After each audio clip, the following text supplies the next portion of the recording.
Hi!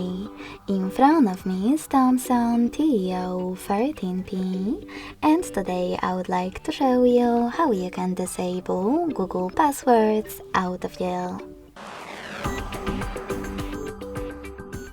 First of all, you need to open Devices Settings and scroll all the way down to access Google section.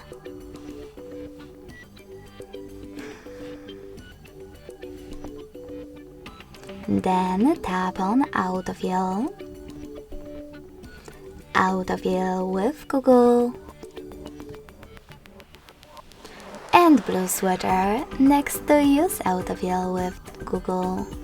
So when I tap, as you can see, Google Autofill is definitely off. In order to turn it back on, click on the same, now gray sweater. Thanks so much for watching. If you enjoyed this video, don't forget to leave a like, comment and subscribe. Bye!